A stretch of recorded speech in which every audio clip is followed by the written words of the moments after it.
बच्चों, आज हम क्लास 10th फिजिक्स के कुछ इम्पॉर्टेंट क्वेश्चंस की बात करने वाले हैं।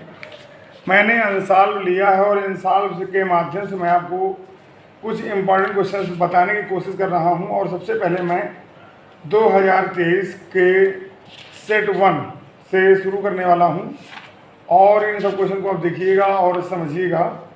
तो बच्चों, पहला अगर सेट में बात करता हूं 2023 का, तो इसका जो कोड है बच्चों 2023 सेट 1, जिसको मैं खोल लेता हूँ, बहुत समय लग रहा है खोलने में।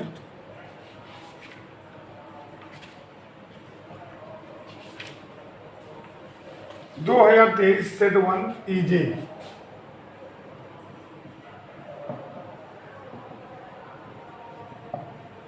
बच्चों, पहले मैं मल्टीपल चॉइस क्वेश्चंस का एक डिटेल्ड डिस्कशन आपको देना चाहता हूँ। मल्टीपल चॉइस क्वेश्चंस, इसका बच्चों जो पहला क्वेश्चन आया, इसमें कह रहा है कि एक कॉनकेव मिरर है बच्चों। कैसा मिरर है? Concave mirror. कॉनकेव मिरर बच्चों एक इमेज फॉर्म करता है और इमेज बच्चों कैसा है? वर्चुअल है। कैसा है बच्चों? वर्चुअल।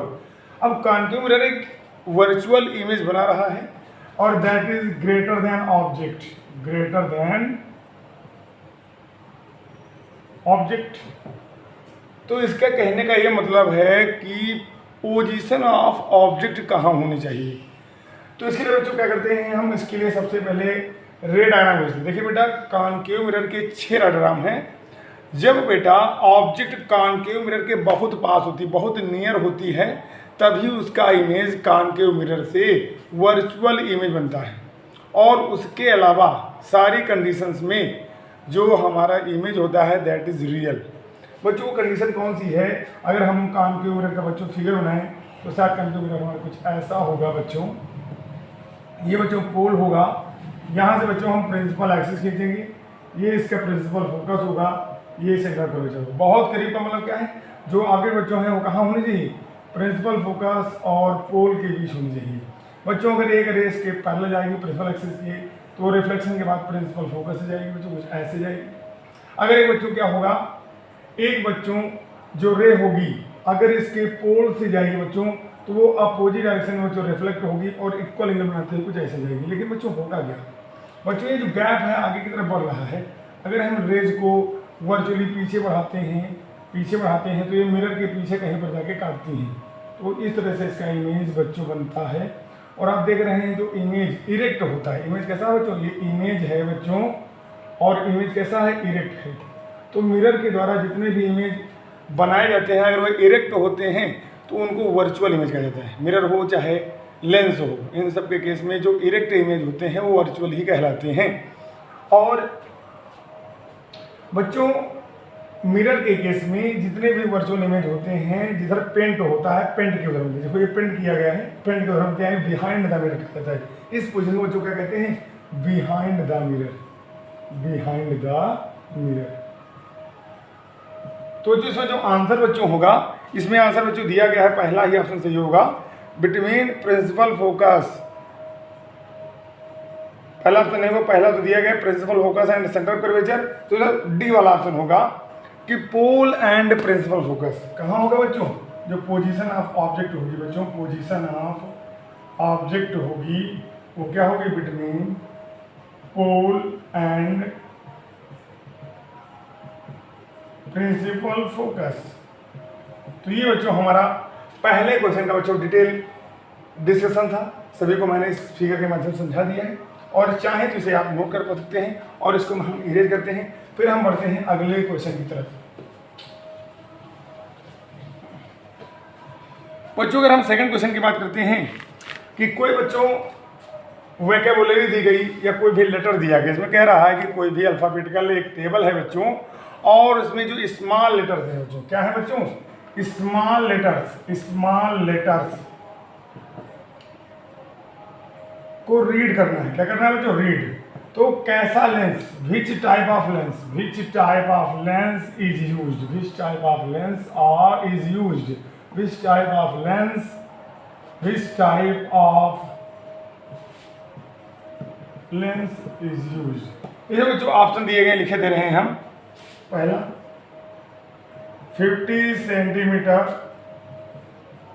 फोकल लेंथ और दिया गया है कॉन्वेक्स लेंस। पहले क्वेश्चन पे ध्यान दीजिएगा। दूसरा जो दिया गया है 50 सेंटीमीटर फोकल लेंथ,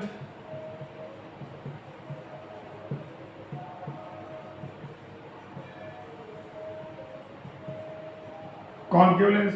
थर्ड जो दिया गया है 5 सेंटीमीटर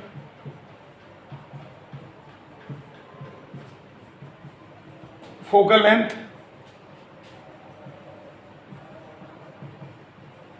कॉन्वेक्स लेंस। और अगला दिया गया 5 centimetre focal length, concave lens.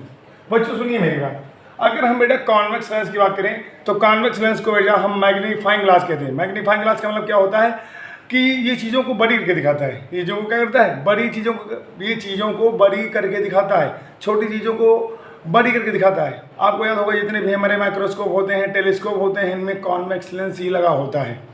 बच्चों अगर हम बात करते हैं कि यहाँ पर कॉन्केव लेंस वाले ऑप्शन बिल्कुल नहीं होंगे।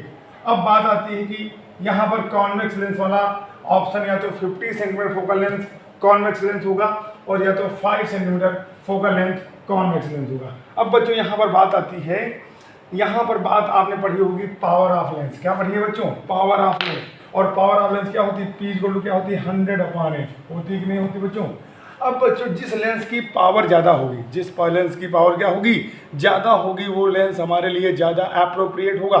और उसी लेंस की फोकल लेंथ ज़्यादा होती है, जिस लेंस की फोकल लेंथ ज़्यादा होगी उसकी पावर बच्चों क्या होगी? कम होगी। क्योंकि आप देख रहे हैं यहाँ पर फार्मूले में P इक्वल टू 100/f। ये फार्मूला तब लगता है जब f इज इन सेंटीमीटर। जब f कैसे होता है? सेंटीमीटर में होता है। तो यहाँ पर हमारी फोकल लेंथ बच्चों किसमें दी गई? सेंटीमीटर में दी गई है। तो बच्चों 50 सेंटीमीटर का कॉन्वेक्स लेंस है और 5 सेंटीमीटर का कॉन्वेक्स लेंस है।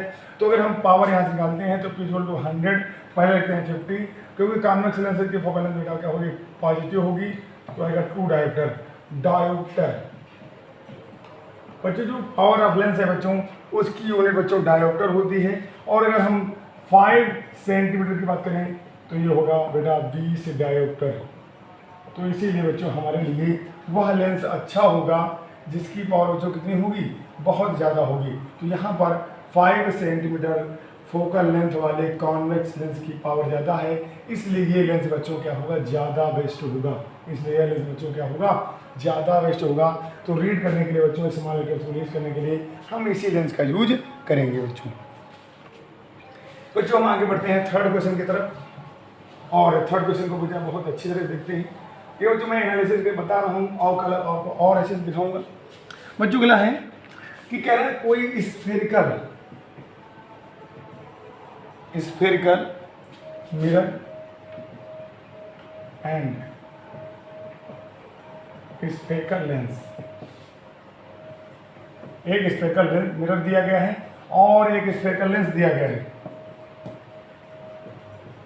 The focal length of both is -15 centimeter, is -15 centimeter. So the nature of lens and mirror is, यानी हमारा लेंस कैसा होगा, हमारा मिरर कैसा होगा। यानी हमको क्वेश्चन दिया गया है कि एक स्फेरिकल मिरर है और एक स्फेरिकल लेंस है, इन दोनों की फोकल लेंथ सेम है, वो भी -15 सेंटीमीटर है, -15 सेंटीमीटर है। तो हमारा मिरर कैसा होगा, हमारा लेंस कैसा होगा। अगर हम मिरर की बात करते हैं तो मिरर के केस में आते हैं तो सीधी सीधी बात है कि हमारा जो कॉन्केव मिरर होता है बेटा, कॉन्केव मिरर जो होता है उसकी फोकल लेंथ निगेटिव होती है। तो यहाँ पर जो मिरर होगा बच्चों वो कॉन्केव मिरर होगा। अगर बेटा हम यहाँ पर देखें लेंस में आते हैं तो लेंस में कॉन्वेक्स लेंस की फोकल लेंथ पॉजिटिव होती है और कॉन्केव लेंस की फोकल लेंथ निगेटिव होती है। तो यहाँ पर मिरर जो होगा वो कॉन्केव मिरर होगा और लेंस बच्चों क्या होगा? कॉन्केव लेंस होगा। बच्चों हम चौथे क्वेश्चन की तरफ पढ़ते हैं। चौथे क्वेश्चन की तरफ पढ़ते हैं।